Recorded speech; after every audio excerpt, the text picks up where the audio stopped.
Kidlat News Updates. Sa ating mga balita, performance rating ni Pangulong Ferdinand Bongbong Marcos Jr. nabawasan ng double digits. 11 nalunod na mangingisda na recover sa Davao Oriental.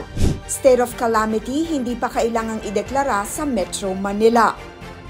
Ako po si Cesar Soriano, kasama ang buong pwersa ng Kidlat News Channel para ihatid ang nangungunang mga balita sa buong kapuluan. Ngayon, nabawasan ng 13 puntos ang performance rating ni Pangulong Ferdinand Marcos Jr. sa huling Pulse Asia Survey. Mula sa 68 performance rating noong December 2023, bumaba ito sa 55 nitong March 2024. Bumaba rin ang trust rating ng Pangulo mula 73 ng nakaraang taon na ngayon ay nasa 57 na. Bumaba rin ang approval ratings ni na Vice President Sara Duterte at House Speaker Martin Romualdez na may scores na 67 at 31. Tulad ng Pangulo, bumaba rin ang kanilang trust rating. Samantala, tumaas naman ang performance score ni Senate President Juan Miguel Zubiri sa 52. Tumaas din ang trust rating ng Senador na may score na 53. Ginawa ang Pulse Asia Survey sa 1,200 respondents sa buong bansa. Na-recover ng Philippine Coast Guard o PCG at ng Mati City Disaster Risk Reduction and Management Office o CDRRMO ang walang buhay na katawan ng nalunod na mangingisda sa Barangay Dawan, Mati City, Davao Oriental.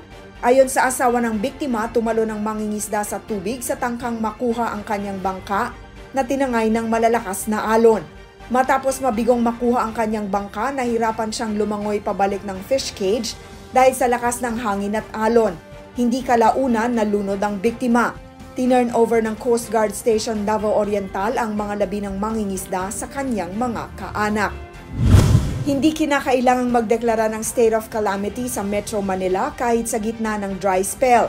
Ito ang sinabi ni Task Force El Nino spokesperson Assistant Secretary Joey Villarama. Ayon kay Villarama, hindi pa naabot ng Metro Manila ang water critical levels kahit pa nararanasan ngayon sa rehiyon ang pinagsamang epekto ng dry season at El Nino.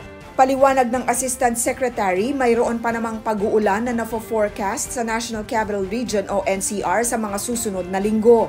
Anya, sapat na rin ang water level ng Angat Dam na kasalukuyang nasa 198 meters. Gayunpaman, nagpaalala si Villarama na maaring bumaba ang level ng dam dahil sa kakulangan ng pag-ulan, evaporation dahil sa init at ang pagtaas ng paggamit ng tubig ng publiko. Para sa Kidlat News Updates, ako si Rosalyn Sinchonko, nag-uula. At inyo pong natunghayan ang mga headlines sa nakalipas na mga oras.